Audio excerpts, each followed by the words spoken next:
102.7 मेगाहर्ट्झवर हे आकाशवाणीचे यवतमाळ केंद्र आहे. प्रसारित करीत आहोत शेतकरी बंधू आणि भगिनींसाठीचा हा कार्यक्रम किसान वाणी. किसान वाणी. किसान वाणी बहर कृषी तंत्रज्ञानाचा. या कार्यक्रमाचे प्रायोजक आहेत कृषी आणि शेतकरी कल्याण विभाग, कृषी आणि शेतकरी कल्याण मंत्रालय, भारत सरकार. किसान वाणी कार्यक्रम ऐकणाऱ्या समस्त कास्तकार बंधू आणि भगिनींचं किसान वाणी या समस्त शेतकरी बंधू आणि भगिनींसाठीच्या या कार्यक्रमात मी शिवानी वानखडे आपलं सहर्ष स्वागत करते. प्रधानमंत्री शेतकरी मानधन योजना मिळेल पेन्शनचा आधार, शेतकरी नाराही निराधार, सुखाशी नात जोडले जाई, म्हातारपण खुशाल होई, सुरक्षित होई अन्नदाता, सुरक्षित होई अन्नदाता. प्रधानमंत्री शेतकरी मानधन योजनेनं लघु आणि सीमांत शेतकऱ्यांचं भविष्य होईल सुरक्षित. आणि 60 वर्ष वयापासून 3,000 रुपयांची मासिक पेन्शन होईल सुनिश्चित. 55 रुपये ते 200 रुपयापर्यंत मासिक हप्ता देऊन प्रवेश करू शकतात 18 ते 40 वर्ष वयाचे शेतकरी. या अंशदायी योजनेत सरकार देईल बरोबरीचे योगदान. सर्व शेतकरी बंधू भगिनींनी या योजनेच्या लाभाकरिता जनसेवा केंद्रात जावे आणि आपले निशुल्क नोंदणीकरण करावे. प्रधानमंत्री शेतकरी मानधन योजना, अन्नदात्याच्या परिश्रमाचा आधार, पेन्शन त्याचं भविष्य सुरक्षित साकार. कृषी आणि शेतकरी कल्याण मंत्रालयातर्फे जनहितार्थ जारी. शेतकरी बंधूंनो आणि भगिनींनो, किसान वाणी या कार्यक्रमाला आपण लगेचच सुरुवात करूयात. कार्यक्रमामध्ये आता आपण ऐकूयात फोन इन कार्यक्रम हॅलो कास्तकार भाग पहिला, विषय शेती. सहभागी तज्ज्ञ आहेत डॉक्टर प्रमोद मगर, कीटकशास्त्रज्ञ, कृषी विज्ञान केंद्र यवतमाळ, प्राध्यापिका अंजली गहरवार, सहाय्यक प्राध्यापिका, कृषी जैवतंत्रज्ञान महाविद्यालय यवतमाळ, तसेच डॉक्टर दीपक कछवे, वरिष्ठ शास्त्रज्ञ तथा प्रमुख, कृषी विज्ञान केंद्र यवतमाळ. निवेदन आहे शिवानी वानखडे यांचं. चला तर श्रोते हो, ऐकूयात फोन इन कार्यक्रम हॅलो कास्तकार भाग पहिला.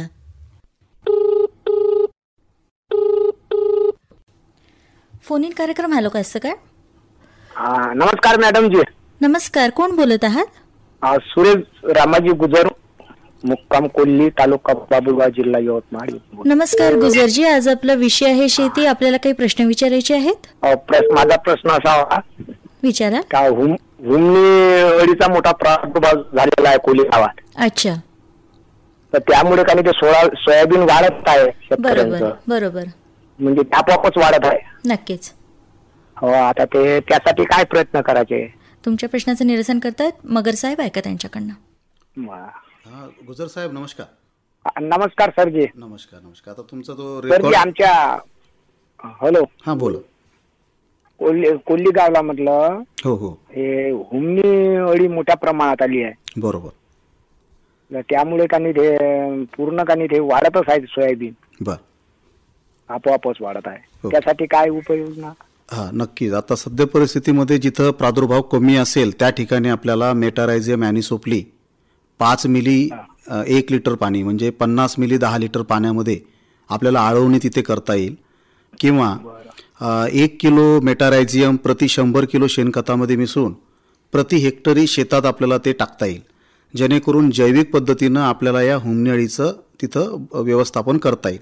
आणि जर तुमच्या बोलण्यातून जसं दिसत आहे की या किडीचा प्रादुर्भाव हा आर्थिक नुकसान पातळीच्या वरती आहे, तर त्या दृष्टिकोनातून कीटकशास्त्र विभाग प्रमुख डॉक्टर पंजाबराव देशमुख कृषी विद्यापीठ अकोला यांच्या शिफारशीनुसार प्रादुर्भाव जास्त आढळून आल्यास फिप्रोनिल 40% अधिक इमिडाक्लोप्रिड 40%, 5 ग्रॅम प्रति 10 लिटर पाणी या प्रमाणात घेऊन आपण आळवणी करू शकता. जर आपल्याला आळवणी शक्य वाटत असेल तर आळवणी करा, अन्यथा आपण कार्बोफ्युरॉन 3% दाणेदार 33.30 किलो प्रति हेक्टरी या प्रमाणात ते जमिनीत फेकायचं आहे. त्याच्यात कुठलंही काही मिसळायचं नाही. आपल्या पिकाच्या मुळालगत ते प्रति एकरी 14 किलो या प्रमाणामध्ये शेतात टाकायचं आहे दादा. बरं. हा, तर आपल्याला पाऊस चालू आहे सर, जिथं ते आता फुलावर आहे. हो हो, कोणती सोयाबीन बरं, पावसात जमन का ते? पाऊस म्हणजे फसते आता. हो, तर नाही आता मग त्याला कसं आहे, आता ड्रेंचिंग तर शक्य नाही, पण मग आपल्याला थोडं कसं पावसाची उघड मिळाली की आपल्याला लगेच मेटारायझियम किंवा हे रासायनिक कीटकनाशकाचा वापर तिथे सुरक्षित करता येईल. परंतु एक माझं असं राहिलं, आता सध्या पाऊस सुरू आहे आणि या पावसाच्या परिस्थितीमध्ये जमीन तृप्त झाल्यानंतर बऱ्याच अंशी या हुमणी अळीचा प्रादुर्भाव कमी व्हायला लागतो. बरं. कारण जमिनीत एकदा ओलावा झाला, जास्त जमीन तृप्त झाली की नंतर त्या जमिनीतल्या ज्या हुमणी अळ्या आहेत त्यांना पुरेसा हवा मिळत नाही किंवा हवेशीर वातावरण त्यांना मिळत नाही. हो, म्हणजे ते जमीन सपाट होऊन जाते. हा, आणि तिथे हवा खेळती नसल्यामुळं ते काय करतात, त्या अळ्या वरती यायला लागतात. तर आपण काय करू, आता थोडं उघाड मिळाली म्हणजे जिथं तुम्हाला म्हणजे उघाडता समजा भेटेल नाही भेटेल 3 दिवसात सांगता येत नाही, परंतु जसं शक्य झालं तसं तुम्ही एक तर कीटकनाशकाचा नाही तर मेटारायझम या जैविक बुरशीजन्य कीटकनाशकाचा वापर करा. ठीक आहे. दुसरा प्रश्न असा आहे सरजी. हां, बोला. हॅलो. दुसरा प्रश्नाचा आहे, 3 बाय 3 फूट पराठी लावलेली आहे लागवड. बरं, 9 फूट. हां, ते आता एका झाडानंतर घेतलं. हां हां. हो. तर ते आता म्हणजे वाढ झाली पाहिजे तिची. 18-20-20 युरिया दिला एक फेर. बर. काही फवारणी केली कीटकनाशकची. बर. आता ते वाढ झाली पाहिजे असं म्हणलं. हां, आता कसं आहे बघा दादा, आता सध्या काय झालं, आत्ताच 2-4 दिवसापासून पाऊस सुरू झाला आहे की नाही. आणि काय आता ढगाळ वातावरण आणि हे पावसाळी वातावरण असल्यामुळं आपल्या कपाशीला स्वच्छ सूर्यप्रकाश नाही भेटू राहिला सध्या. आणि कपाशीच्या वाढीसाठी स्वच्छ सूर्यप्रकाश असणं अतिशय गरजेचं आहे. त्यामुळं आता कसं शेतात तसंही आपल्याला फवारणीसाठी वगैरे जाता येत नाही. त्यामुळं तुम्ही काय करा, जसं पाऊस थांबला थोडं एखादा डवऱ्याचा फेर देण्याची व्यवस्था करा. आणि जसा पिकाला स्वच्छ सूर्यप्रकाश मिळेल तसं पिकाची, आपल्या कापूस पिकाची वाढ ही झपाट्यानं तिथं आपल्याला पाहायला मिळेल. तर आता सध्या परिस्थितीमध्ये फक्त तुम्हाला जर शक्य झालं तर एखादं डवऱ्याचा फेर जर तिथं देता आला तर द्या दादा तेवढा. बरं. ठीक आहे सर. म्हणजे कारण वयाने लवकर येते तिथं. हो. कारण कसं मग फवारणी करणे प्रत्येक गोष्टीला उत्तर नाही आहे की नाही. शेणखत वगैरे आहे त्याच्यात. हो. आणि काय करू आपण, थोडं आता पिवळे चिकट सापळे जर तुम्ही शेतात लावले तर मावा, तुडतुडे, पांढरी माशी, फुलकिडे यासारखे जे रस शोषण करणारे किडे आहेत त्यांचे आपल्याला प्रभावी व्यवस्थापन करता येईल. एकरी 2 ते 3 कामगंध सापळे गुलाबी बोंडअळीच्या सर्वेक्षणासाठी लावा.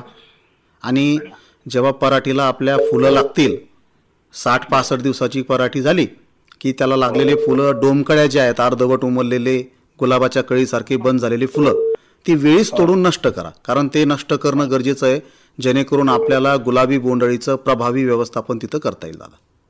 बरं. ठीक आहे. 20-20 दिलं होतं, 15 दिवस झाले युरिया मी सोडून. हो, मी जमिनीतून दिलं होतं ना. हो, म्हणजे झाकले होतं ते बुडाशी. बरं. नाही, ठीक आहे ना. आता सध्या कसं आहे, ढगाळ वातावरण वगैरे आहे की नाही, आणि सगळ्यात महत्त्वाचं सूर्यप्रकाशच पाहिजे आता पराठीला आपल्या. आणि गेल्या 2-3 वर्षापासून आपण अनुभवू राहिलो की म्हणजे म्हणजे ऑगस्ट महिन्यापर्यंत पिकाची वाढ तशी होत नाही, परंतु एकदा स्वच्छ सूर्यप्रकाश पिकाला भेटायला लागला की पिकाची चांगली वाढ व्हायला सुरुवात होते. ठीक आहे. हो, ठीक आहे. झालं समाधान आपलं. हो, झालं समाधान. धन्यवाद. ठीक आहे सुरेशजी, फोन केल्याबद्दल धन्यवाद. धन्यवाद मॅडमजी.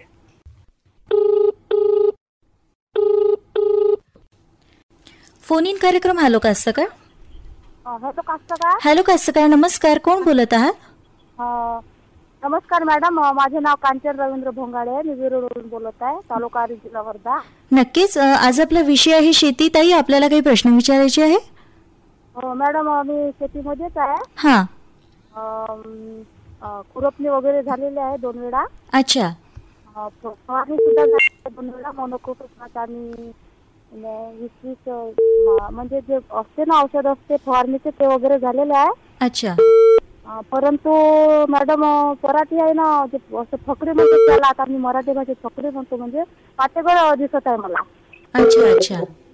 हा, तर त्याच्यासाठी म्हणजे कोणत्या प्रकारचे औषध फवारणी करायची तो प्रश्न होता माझा. तुमच्या या प्रश्नाचं निरसन करतायत डॉक्टर दीपक कछवे सर, ऐका त्यांच्याकडनं.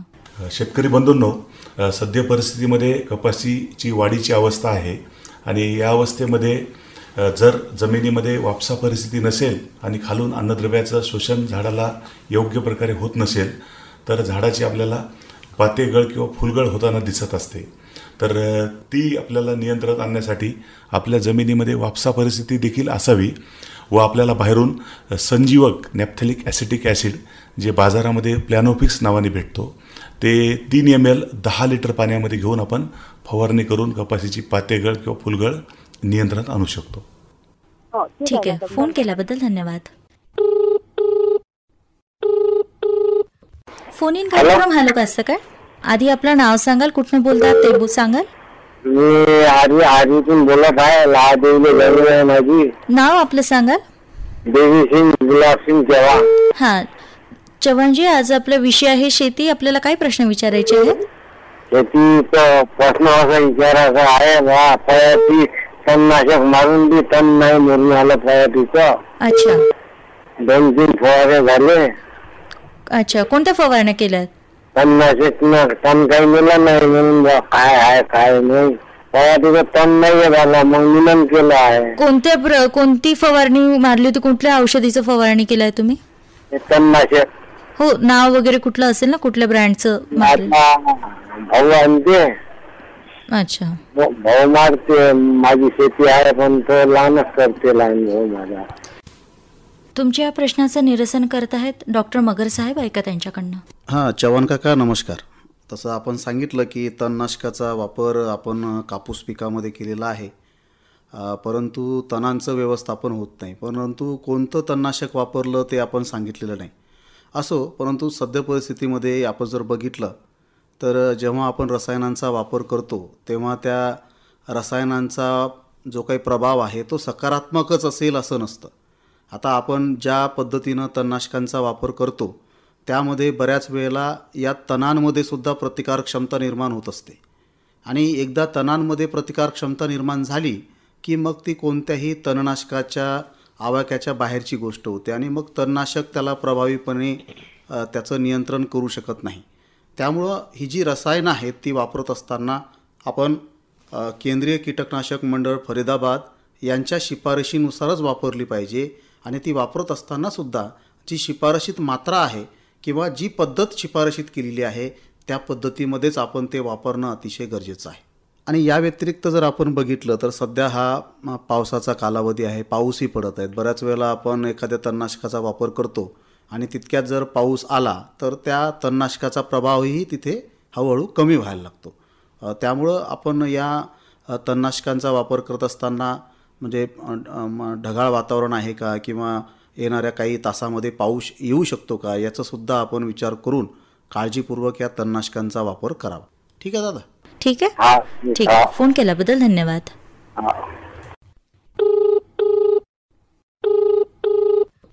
फोन इन कार्यक्रम हॅलो का असतं काय? हॅलो का असतं काय? नमस्कार, कोण बोलत आहात? मॅडम मी मुक्काम पोस्ट गावा तालुका बाबुळगाव जिल्हा यवतमाळ आशिष सामोस्कर बोलतो. नमस्कार आशिषजी, आज आपला विषय आहे शेती. आपल्याला काही प्रश्न विचारायचे आहेत? हो मॅडम, आपण शिवणताई बोलतो. हो. माझा असा प्रश्न होता की आता मी एक तणनाशक मारला आहे सोयाबीनवर, आणि एक फुलावर टॉनिकचा फवारा दिला आहे. आता अजून आता फुलं चांगले आले आहे, तर त्याच्यावर आता कोणता फवारा मारायचा, आणि त्या संदर्भात मला सरांना विचारायचं होता. नक्कीच आशिषजी, अजून तुमचा कुठला प्रश्न आहे? हो, काही हुमणी अळीबद्दल बोलायचं होतं की आता सध्या हुमणी अळीचा प्रभाव चालू आहे बरेचशा इकडे. त्या संदर्भात मी त्याचा प्रभाव टाळण्यासाठी आपल्याला काय करता येईल? नक्कीच, तुमच्या प्रश्नाचं निरसन करत आहेत गहरवार मॅडम, ऐका त्यांच्याकडनं. हा बोला ना. तुमचं काय सोयाबीनचं तुम्ही काय केलंय? फवारणी केलेली आहे? हो, फवारणी केली आहे सोयाबीनची. काय काय केलं ते सांगा. सोयाबीनवर मी पहिले तणनाशक मारलं होतं. बरं. त्यानंतर मी पुन्हा फुलासाठी आणि टॉनिकसाठी एक फवारा दिलाय. बरं. आता पूर्ण सर्वत्र फुल चांगला आलाय. फुल आलेले आहेत ना चांगले? हो, सगळं चांगलं फुल चालू आहे. त्यावर अजून परिपक्व होण्यासाठी काय द्यायचं? फुल आलेत ना दादा, आता म्हणजे तुमचे जेव्हा शेंगा धरतील, ठीक आहे, एक तुम्ही 0.32-34 ची फवारणी करू शकता. अच्छा, 0.32 त्याची, कारण आता काही अजून फवारायची गरज नाही आहे. तुम्ही जे फवारणीचा विचारून राहिले ना, त्याची जास्त फवारण्याची गरज नाही आता. बाकी त्याच्यावर काही अटॅक वगैरे आहे का, किडींचा वगैरे? नाही, सध्या तरी काहीच नाही आहे ना. तर आता फुलावर असताना एक तर तुम्ही 13-045 किंवा 0.34 केलं तर कसं शेंगा भर, म्हणजे सध्या आता फुलच आहेत ना तुमचे? सध्या फुलच चालू आहे. हा, तर मग 13-045 ची केली एक फवारणी तरी चालेल. मग 0.32 शेंगा धरतील तेव्हा करा. अच्छा, हा, शेंगा पकडली त्यावेळेस 0.32 हा. आता फक्त तुम्ही 13-045 ची केली तरी चालेल, किंवा एक DAP ची देऊ शकता. 2 पैकी 2% द्याल चालेल. 2% DAP किंवा 13-0-45 2 कोणतीही द्या. तुमच्या प्रश्नाचं निरसन करतायत डॉक्टर मगर साहेब, ऐका त्यांच्याकडनं. शेतकरी बंधूंनो नमस्कार. मी डॉक्टर प्रमोद नागोराव मगर, विषय विशेषज्ञ कीटकशास्त्र, कृषी विज्ञान केंद्र यवतमाळ, डॉक्टर पंजाबराव देशमुख कृषी विद्यापीठ अकोला, आपल्याला निवेदन करत आहे की सद्य परिस्थितीमध्ये आपल्या यवतमाळ जिल्ह्यामध्ये होमनी अळीचा प्रादुर्भाव कापूस, सोयाबीन आणि तूर या पिकांमध्ये प्रामुख्याने आढळत आहे. त्या अनुषंगाने शेतकरी बांधवांनी वेळेत या किडीच्या व्यवस्थापनासाठी उपाययोजना करणं अतिशय गरजेचं आहे. सद्य परिस्थितीमध्ये सोयाबीन पिकामध्ये विशेषतः या होमनी अळीचा प्रादुर्भाव आपल्याला पाहायला मिळत आहे. त्या अनुषंगाने होमनी अळीचा प्रादुर्भाव आर्थिक नुकसान पातळीच्या खाली असल्यास किंवा प्राथमिक स्वरूपाचा प्रादुर्भाव आढळून आल्यास मेटारायझियम ॲनिसोप्ली या जैविक बुरशीजन्य कीटकनाशकाची सर्वसाधारणपणे 5 मिली प्रति लिटर पाणी या प्रमाणामध्ये आळवणी करावी. किंवा जर आपल्याला आळवणी करणे शक्य नसेल तर अशा परिस्थितीमध्ये मेटारायझियम ॲनिसोप्ली 1 किलो जवळपास 100 किलो शेणखतामध्ये, चांगल्या कुजलेल्या शेणखतामध्ये मिसळून आपण प्रति हेक्टरी याप्रमाणे पिकाच्या मुळालगत जमिनीमध्ये मिसळून द्यावं. त्यानंतर या जैविक कीडनाशकांचा वापर केल्यानंतर जर आपल्याला होमनी अळीचं प्रभावी व्यवस्थापन मिळत नसेल किंवा होमनी अळीचा प्रादुर्भाव हा आर्थिक नुकसान पातळीच्या वर आढळत असेल तर अशा परिस्थितीमध्ये शेवटचा पर्याय म्हणून रासायनिक कीटनाशकांचा वापर आपल्याला तिथे करता येईल. ही जी रासायनिक कीटनाशकं आपण वापरणार आहोत ती केंद्रीय कीटकनाशक मंडळ फरीदाबाद यांच्या शिफारशीप्रमाणे असणं अतिशय गरजेचं आहे. होमनी अळीचा प्रादुर्भाव मोठ्या प्रमाणात किंवा आर्थिक नुकसान पातळीच्या वरती आढळून आल्यास त्वरित फिप्रोनिल 40% अधिक इमिडाक्लोप्रिड 40% दाणेदार 5 ग्रॅम प्रति 10 लिटर पाणी या प्रमाणामध्ये हे द्रावण मिश्रण करून आपण त्याची आळवणी पिकाभोवती करू शकतो. सोयाबीनसारख्या पिकामध्ये जर आपल्याला आळवणी करणं शक्य वाटत नसेल तर अशा परिस्थितीमध्ये कार्बोफ्युरॉन 3% दाणेदार 33.30 किलो याप्रमाणे आपण जमिनीत मिसळून मुळांजवळ हे आपल्याला कीटनाशक देता येईल. किंवा थायामिथॉक्झॅम 0.4% अधिक बायफेन्थ्रिन 0.8% दाणेदार 12 किलो प्रति हेक्टरी या प्रमाणात खोडाजवळ जमिनीत ओलावा असताना मातीत मिसळून आपल्याला देता येईल. त्या व्यतिरिक्त थायामिथॉक्झॅम 0.9% अधिक फिप्रोनिल 2% दाणेदार 12 ते 15 किलो प्रति हेक्टर या प्रमाणामध्ये आपल्याला जमिनीत ओलावा असताना मातीत मिसळून हे आपल्याला देता येईल. शेतकरी बांधवांनी रासायनिक कीटनाशकांचा किंवा जैविक कीटनाशकांचा वापर करत असताना पाण्याचा सामू 6 ते 7 दरम्यान राहील याची काळजी घेतली पाहिजे. त्याच व्यतिरिक्त रासायनिक कीटनाशकांचा वापर करत असताना अंगरक्षक साधनांचा वापर करूनच सुरक्षित कीटनाशकांचा वापर करावा. होमनी अळी ही एक बहुभक्षीय कीड आहे आणि ही जी कीड आहे ती सर्वसाधारणपणे जर आपण बघितलं सोयाबीन, कापूस, तूर या व्यतिरिक्त ऊस आहे किंवा भुईमूग आहे, मका आहे यासारख्या पिकांवर सुद्धा या किडीचा प्रादुर्भाव होताना दिसतो. सर्वसाधारणपणे पाऊस पडल्यानंतर आपण जर बघितलं जेव्हा पहिला पाऊस खरीपाच्या हंगामामध्ये पडतो तेव्हा जमिनीमध्ये होमनी अळीचे जे कोश असतात त्या कोशांमधून भुंगेरे बाहेर पडतात आणि त्यानंतर आपल्या शेताच्या सभोवताली असणारे कडुनिंब, बोर आणि बाबूळ या झाडांवर ते आश्रय घेतात आणि त्या ठिकाणीच नर आणि मादीचं मिलन होतं आणि मादी तिथे अंडी घालतात. मादी अंडी घालत असताना आपल्या शेतामध्ये जमिनीमध्ये 8 ते 10 सेंटीमीटर खोलीवर ती अंडी घालतात. अंडी उबल्यानंतर त्यातून अळ्या बाहेर पडतात आणि ह्या अळ्या भूमिगत जमिनीमध्येच राहून आपल्या पिकांच्या मुळांवर उपजीविका करतात. सर्वसाधारणपणे ही जी होमनी अळी आहे ही इंग्रजीच्या C अक्षराप्रमाणे तिचा आकार असतो. पांढुरक्या रंगाची ही अळी असते आणि डोकं हे तपकिरी किंवा लालसर रंगाचं असतं. जर आपल्याला या किडीचा प्रादुर्भाव वेळीच रोखायचा असेल तर आपल्याला मे-जून महिन्यामध्येच प्रकाश सापळे, बाभूळ, कडुनिंब किंवा बोर यासारख्या झाडावर आपण लावून तिथे या नरांना किंवा मादींना, प्रौढ भुंग्याऱ्यांना आकर्षित करून त्यांचं व्यवस्थापन आपल्याला तिथं करता येईल. होमनी अळी या किडीचा जो प्रादुर्भाव आहे त्याचं स्वरूप जर आपण बघितलं, अंडी उबल्यानंतर अळ्या त्यातून बाहेर पडतात आणि सर्वप्रथम अंड्यातून बाहेर पडलेली जी अळी आहे ती आपल्या जमिनीतील सेंद्रिय पदार्थांवर उपजीविका करते. त्यानंतर पिकाच्या तंतुमुळांवरती ती उपजीविका करायला सुरुवात करते.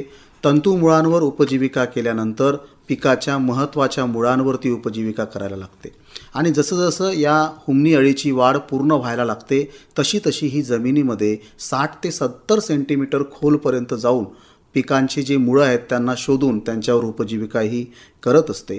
त्यामुळं शेतकरी बांधवांनी शेतामध्ये शेणखत वापरत असताना चांगलं कुजलेलं शेणखत हे वापरावं, जेणेकरून होमणी अळीचा प्रादुर्भाव आपल्याला तिथे टाळता येईल. या व्यतिरिक्त आपल्या जमिनीमध्ये असलेला जो काही पालापाचोळा आहे किंवा काडी कचरा आहे तो चांगला कुजलेला असावा. जर तो अर्धवट कुजलेला असेल तर अशा वेळेला होमणी अळीचा प्रादुर्भाव तिथे वाढण्याची शक्यता असते. त्यामुळे शेतकरी बांधवांनी मेटारायझियम ॲनिसोप्ली या जैविक बुरशीनाशकाचा, या बुरशीजन्य कीटकनाशकाचा वापर होईल तेवढ्या प्रमाणात आपण करणं गरजेचं आहे. धन्यवाद. ठीक आहे मॅडम, धन्यवाद. फोन केल्याबद्दल धन्यवाद. शेतकरी बंधूंनो आणि भगिनींनो, आत्ताच आपण फोन इन कार्यक्रम हॅलो कास्तकारचा भाग पहिला ऐकलात. विषय होता शेती. सहभागी तज्ज्ञ होते डॉक्टर दीपक कचवे, वरिष्ठ शास्त्रज्ञ तथा प्रमुख कृषी विज्ञान केंद्र यवतमाळ, डॉक्टर प्रमोद मगर, कीटकशास्त्रज्ञ कृषी विज्ञान केंद्र यवतमाळ, तसेच प्राध्यापिका अंजली गहरवार, सहाय्यक प्राध्यापिका कृषी जैव तंत्रज्ञान महाविद्यालय यवतमाळ. निवेदन होतं शिवानी वानखडे यांचं. हर जोखिम से निकल कर फसल आए, सुरक्षित हो जाए, फसल बीमा से हर किसान अब आत्मनिर्भर हो जाए. संकट के समय प्रधानमंत्री फसल बीमा योजना किसानों के लिए वरदान है. अब सूखा पड़े या बाढ़ आ जाए कोई डर नहीं, अब ओले पड़े या कीट पतंगे फसल खा जाए कोई फिक्र नहीं, क्योंकि हमने लिया है प्रधानमंत्री फसल बीमा. बुआई से फसल कटाई तक हर जोखिम का दावा, न्यूनतम प्रीमियम पर अधिकतम भुगतान का वादा. योजना से हर साल जुड़ रहे हैं 5 करोड़ से ज्यादा किसान. अब आपकी है बारी. नजदीकी कृषि कार्यालय, सहकारी समिति, बैंक शाखा, अधिकृत बीमा कंपनी या जन सेवा केंद्र में स्वेच्छा से करा सकते हैं पंजीकरण. फसल बीमा पोर्टल या फसल बीमा ऐप द्वारा भी कराया जा सकता है पंजीकरण. प्रधानमंत्री फसल बीमा योजना, आपकी फसलों का संपूर्ण सुरक्षा कवच. कृषि एवं किसान कल्याण मंत्रालय, भारत सरकार. शेतकरी बंधूंनो आणि भगिनींनो, आता आपण ऐकूयात श्री शिवराज सिंग चौहान, माननीय कृषी आणि किसान कल्याण मंत्री, भारत सरकार यांचा शेतकऱ्यांसोबत झालेला संवाद आता आपण ऐकूयात. पूरा देश एक नई प्रेरणा और नई ऊर्जा से भर गया. स्वदेशी का मंत्र आज प्रधानमंत्री जी ने दिया और आपने देखा कि आज किसानों ने भी देश में बनी चीजें ही खरीदने का संकल्प लिया. बीच में मैंने पूछा कि प्रधानमंत्री जी ने क्या क्या कहा, तो सबने बताया आत्मनिर्भर भारत, स्वदेशी और एक चीज और कि सरकार फाइल में नहीं लाइफ में दिखनी चाहिए. आज मैंने दोनों विभाग के अपने अधिकारियों के साथ चर्चा की कि सरकार लाइफ में और बेहतर कैसे दिखे, इसके लिए भी काम करना है. एक तरफ जहां संकल्प किसानों, पशुपालकों, मछुआरों के हितों के साथ कोई समझौता नहीं होगा. राष्ट्रहित सर्वोपरि का उद्घोष ये केवल भाषण नहीं था, प्रखर राष्ट्रभक्ति का प्रचंड उद्घोष आज प्रधानमंत्री जी ने किया है और नई राह दिखाई है. आत्मनिर्भर भारत के निर्माण के लिए हम सब अपने आप को समर्पित करें. हम दोनों चीजें करेंगे. अपने देश में अधिकतम खाद कैसे बने इसकी भी कोशिश करेंगे. आज हम निर्भर है विदेशों पर. कई बार देर हो गई लाने में तो दिक्कत पैदा हो जाती है। हम खाद का संतुलित उपयोग करें, ये भी उन्होंने आग्रह किया, और अधिकतम देश में ही बनाएं, इसके काम में भी लगेंगे। ये ICAR, भारतीय कृषि अनुसंधान परिषद, संकल्प लिया है कि हम अधिकतम रिसर्च और शोध करके जो चीजें अपने यहाँ ही बेहतर की जा सकती है, यहीं बेहतर हो और यहीं बना के उपयोग की जा सकती है, उस दिशा में भी काम करें। हमने पिछले विकसित कृषि संकल्प अभियान के दौरान जो समस्या आई थी उनके समाधान के लिए वन टीम वन टास्क वैज्ञानिकों की वो भी बनाई है। और मुझे कहते हुए भी खुशी है कि रबी की फसल की तैयारी हम अभी से शुरू कर रहे हैं। हमारी रबी कॉन्फ्रेंस 15 और 16 सितंबर को यहीं होगी, जिसमें सभी राज्यों के कृषि मंत्री, विशेषज्ञ, कृषि वैज्ञानिक, अधिकारी भाग लेंगे। और विकसित कृषि संकल्प अभियान फिर चालू होगा 3 अक्टूबर से 18 अक्टूबर तक, जिसमें फिर लैब लैंड के पास जाएगी, वैज्ञानिक किसान के पास जाएंगे।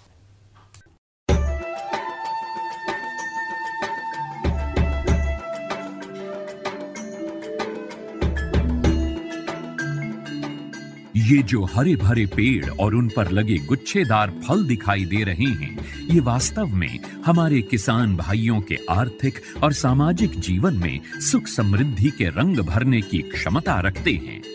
ऑयल पाम की खेती से किसान सामान्य फसलों की तुलना में कम लागत एवं मेहनत से अधिक आय प्राप्त कर सकते हैं। इसके माध्यम से किसान खाद्य तेलों का उत्पादन बढ़ाकर देश के विकास में अपनी भागीदारी सुनिश्चित कर सकते हैं। लेकिन ये सब कैसे संभव है, आज इसी के बारे में बताएंगे अपने किसानों को। ऑयल पाम एक बहुमुखी तेल है जिसके कई अलग अलग गुण और कार्य हैं जो इसे बेहद उपयोगी और व्यापक रूप से इस्तेमाल किया जाने वाला बनाते हैं। ऑयल पाम के फल से सबसे अधिक तेल प्राप्त होता है। प्रति हेक्टेयर 20 से 25 टन फलों की उपज देने वाले इसके पेड़ परिपक्व होने के बाद लगभग 30 साल तक फल देते रहते हैं। यही नहीं, इन पेड़ों के बीच अंतर्वर्ती फसलें उगाकर किसान दोहरी आय भी प्राप्त कर सकते हैं। इसके अतिरिक्त सरकार की ओर से भी इसकी खेती के लिए काफी सहायता उपलब्ध करवाई जाती है। भारत सरकार की ओर से 2021-22 में खाद्य तेलों पर राष्ट्रीय खाद्य तेल मिशन, तेल palm national mission on edible oils, oil palm NMEO-OP की शुरुआत की गई। इसके अंतर्गत किसानों को ऑयल पाम की पौध सामग्री, अंतर्वर्ती खेती एवं रखरखाव, ड्रिप सिंचाई, डीजल, बिजली, सोलर पंप सेट, बोरवेल, फल कटाई उपकरणों एवं पुराने पौधों की पुनः रोपाई के लिए सब्सिडी प्रदान की जाती है। इस मिशन के अंतर्गत किसानों को 1 से 5 लाख तक की राशि प्रति हेक्टेयर की वित्तीय सहायता उपलब्ध कराई जाती है। सरकार द्वारा ऑयल पाम की पौध सामग्री के लिए 20 से 29 हज़ार रुपये प्रति हेक्टेयर की सहायता मिलती है। इसके अलावा भी सरकार पहले 4 साल तक 42,000 रुपये प्रति हेक्टेयर की सहायता अंतर्वर्ती फसल एवं रखरखाव के लिए भी मुहैया कराती है। इस मिशन के अंतर्गत ड्रिप सिंचाई के लिए 30,000 रुपये प्रति हेक्टेयर की सहायता अतिरिक्त दिया जाता है। साथ ही किसानों के लिए फसल कटाई मशीन और ट्रैक्टर ट्रॉली की खरीद के लिए भी सहायता का प्रावधान है। कुछ किसानों के मन में ये शंका है कि ऑयल पाम के पेड़ों की सिंचाई के लिए अधिक मात्रा में पानी की आवश्यकता होती है। ये पर्यावरण के लिए ठीक नहीं है। कुछ ये भी कहते हैं कि ये धरती के उपजाऊपन के लिए भी हानिकारक हैं। किंतु जिन किसानों को ऑयल पाम की खेती से आज लाखों रुपए की वार्षिक आय प्राप्त हो रही है, उनका कहना है कि ये सारे संचय निराधार हैं। ऑयल पाम का खेती में धान और गन्ने से कम पानी लगता है। इसमें गवर्नमेंट का तरफ से ड्रिप सिंचाई के लिए पैसा भी दिया जाता है। मैंने 2015-16 से ऑयल पाम की खेती की है और इससे पर्यावरण को कुछ नुकसान है ही नहीं। और इनका जो पेड़ पौधा होता है, इनसे हम मल्चिंग भी यूज करते हैं और इनका यूज से हम काफ़ी सारा ज़मीन में नमी लेते हैं।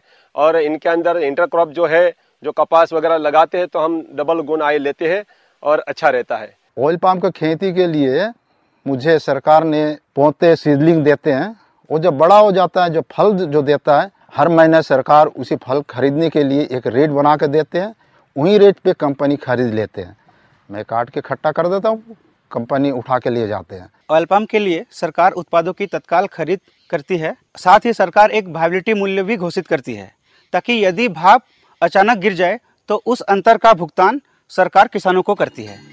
सच तो ये है कि ऑयल पाम की खेती हमारे किसानों को और अधिक समृद्ध और ग्रामीण अर्थव्यवस्था को और अधिक सशक्त बना रही है।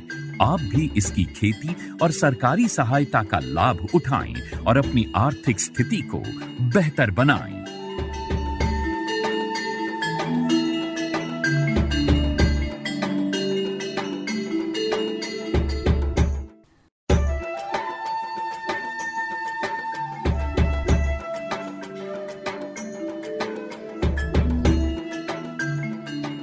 मैंने 2015-16 से ऑयल पाम की खेती की है और इससे पर्यावरण को कुछ नुकसान है ही नहीं। और इनका जो पेड़ पौधा होता है, इनसे हम मल्चिंग भी यूज करते हैं और इनका यूज से हम काफ़ी सारा ज़मीन में नमी लेते हैं। और इनके अंदर इंटरक्रॉप जो है, जो कपास वगैरह लगाते हैं तो हम डबल गुनाई लेते हैं और अच्छा रहता है।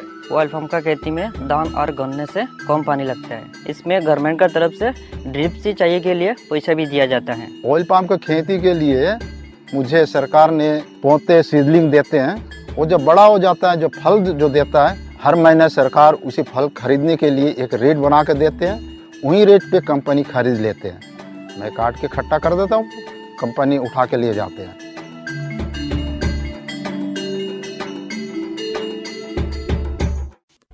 चला तर श्रोते हो, वेळ झाली आहे किसानवाणी या कार्यक्रमाची सांगता करण्याची. भेट तर आहे उद्याच्या आपल्या किसानवाणी या कार्यक्रमात एका नवीन माहिती आणि मार्गदर्शनात्मक मुलाखतीसह. तोपर्यंत शिवानी वानखडेला द्या रजा. नमस्कार.